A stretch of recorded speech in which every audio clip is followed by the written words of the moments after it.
Assalamualaikum warahmatullahi wabarakatuh. Kami dari kelompok 9 ingin mempresentasikan hasil kinerja kami, yaitu lingkup dan tahapan kegiatan pemberdayaan masyarakat. Kami beranggotakan terdiri dari Deo Syahrizal, Eri Safitri, Mirza Nur Ulfa, M. Ali Irwanbay, Ovi Sistiawati, dan Tita Fianika.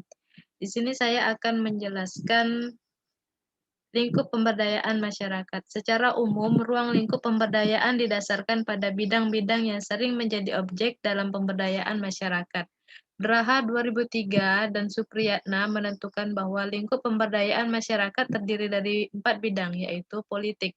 Pemberdayaan pada lingkup politik diorientasikan agar masyarakat mempunyai daya tawar yang tinggi apabila berhadapan dengan pihak-pihak terkait, baik pemerintah, kalangan LSM, maupun kalangan swasta yang mempunyai agenda atau proyek di wilayah masyarakat. Yang kedua, ekonomi. Pemberdayaan pada lingkup ekonomi biasanya berhubungan dengan kemandirian dalam penghidupan masyarakat. Dalam hal ini, upaya-upaya produktif yang dapat menjadi sumber pendapatan atau menjadi gantungan hidup menjadi fokus dalam lingkup pemberdayaan di bidang ekonomi.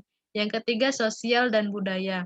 Pemberdayaan pada lingkup sosial budaya berhubungan dengan peningkatan kapasitas masyarakat, baik yang bersifat individual maupun kolektif. Dan yang keempat adalah lingkungan.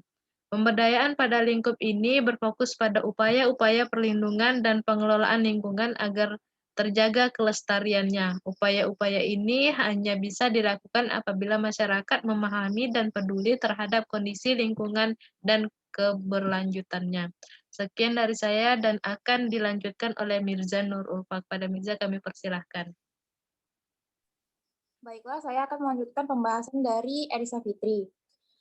Apabila lingkup pemberdayaan masyarakat didasarkan pada proses dapat dikategorikan ke dalam 3 hal, yakni yang pertama, pra-pemberdayaan, yang berupa menciptakan ruang interaksi yang kondusif agar masyarakat merasa percaya diri dan mampu untuk menjadi pelaku pembangunan.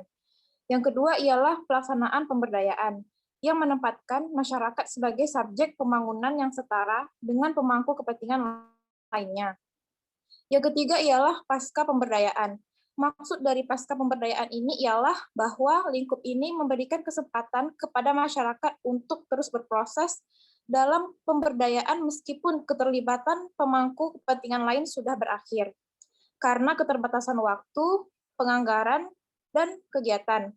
Dalam konteks ini, pemangku kepentingan di luar masyarakat secara institusional tetap terlibat dalam mendukung dan memfasilitasi dalam proses-proses pemberdayaan masyarakat yang terus-menerus berlangsung.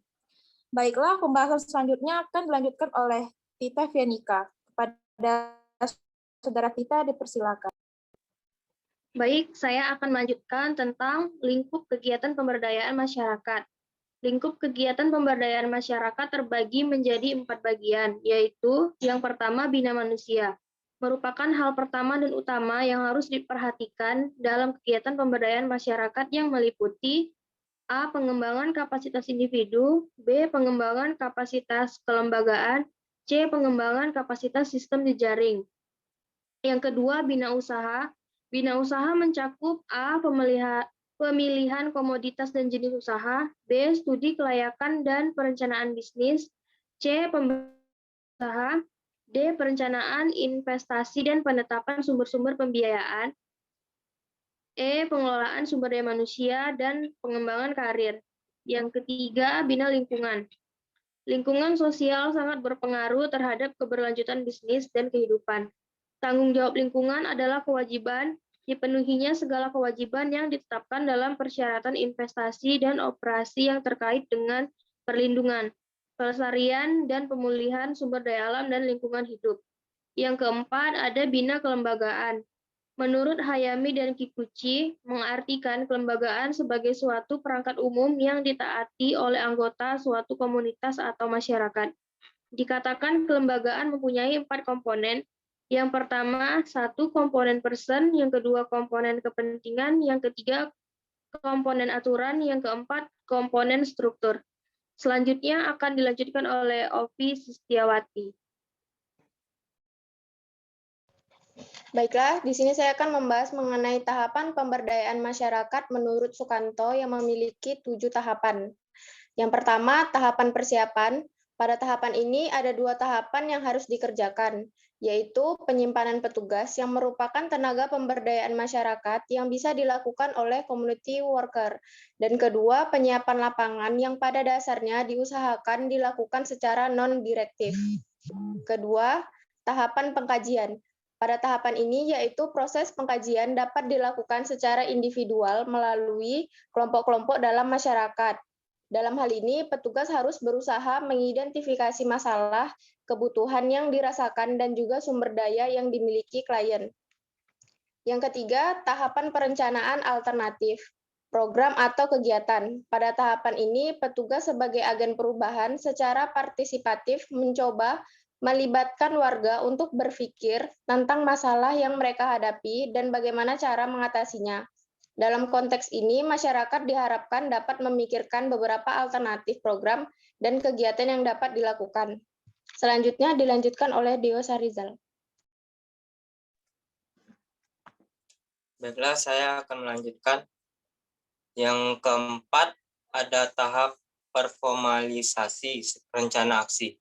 Pada tahapan ini, agen perubahan membantu masing-masing kelompok untuk merumuskan dan menentukan program dan kegiatan apa yang mereka akan lakukan untuk mengatasi permasalahan yang ada. Di samping itu juga,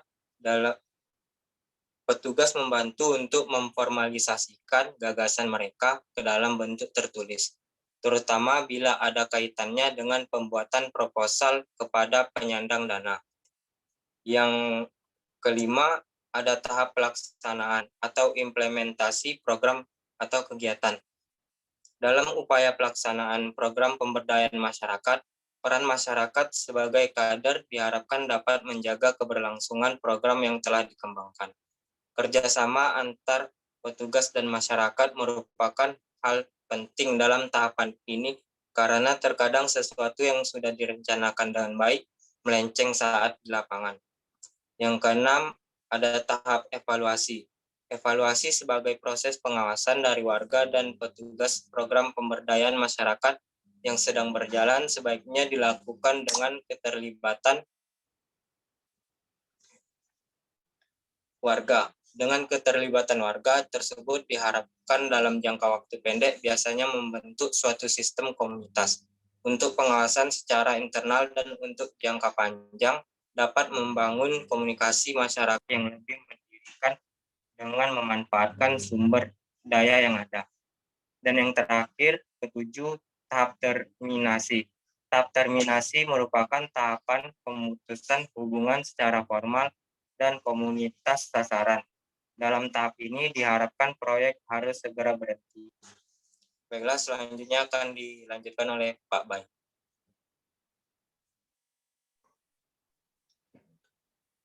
Terima kasih, Deo. Selanjutnya, tim delivery tahun 2004 menawarkan 4 tahapan-tahapan kegiatan pemberdayaan masyarakat, yaitu tahap 1, seleksi lokasi atau wilayah, dilakukan sesuai dengan kriteria yang disepakati oleh lembaga, pihak-pihak terkait, dan masyarakat. Tahap kedua, sosialisasi pemberdayaan masyarakat.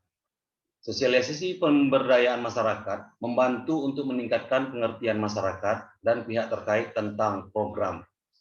Tahap 3, proses pemberdayaan masyarakat. Meningkatkan kemampuan dan kemandirian masyarakat dalam meningkatkan taraf hidupnya. Tujuan umum dilakukan dengan beberapa cara, yaitu A. Mengidentifikasi dan mengkaji permasalahan potensinya, serta peluang yang meliputi persiapan desa, masyarakat menentukan teknis pertemuan, persiapan dalam tim kesepakatan teknik pra, alat, dan bahan, pembagian peran dan tanggung jawab, pelaksanaan kajian keadaan kegiatan, pembahasan hasil dan penyusunan rencana tindak lanjut. B. Menyusun rencana kegiatan kelompok berdasarkan hasil kajian tahapan penyusunan dan pelaksanaan rencana kelompok. Yang pertama, memprioritaskan dan menganalisa masalah-masalah hasil lebih rinci. Kedua, identifikasi alternatif pemecahan masalah terbaik. Ketiga, identifikasi sumber daya dan yang tersedia untuk pemecahan masalah. Keempat, pengembangan rencana kegiatan serta pengorganisasian pelaksanaannya. C. Menerapkan rencana kegiatan kelompok. Pemantauan pelaksanaan dan kemajuan kegiatan menjadi perhatian semua pihak. Selain itu juga dilakukan perbaikan jika diperlukan. D. Memantau proses dan hasil kegiatan secara terus-menerus atau monitoring dan evaluasi partisipatif. Dilakukan secara mendalam pada semua tahapan pemberdayaan masyarakat agar proses pemberdayaan masyarakat berjalan dengan tujuannya. Tahapan terakhir keempat, pemandirian masyarakat. Berpegang pada prinsip pemberdayaan masyarakat yang bertujuan untuk memandirikan masyarakat dan meningkatkan taraf hidupnya, maka arah pendampingan kelompok adalah mempersiapkan masyarakat agar benar-benar mampu mengelola sendiri kegiatannya.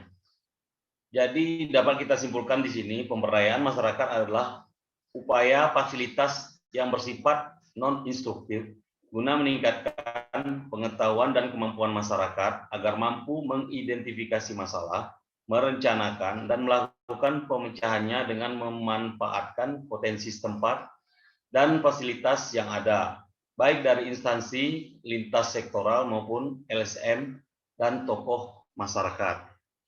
Demikianlah presentasi dari kelompok 9. Akhir kata kami dari kelompok 9 mengucapkan Assalamualaikum warahmatullahi wabarakatuh.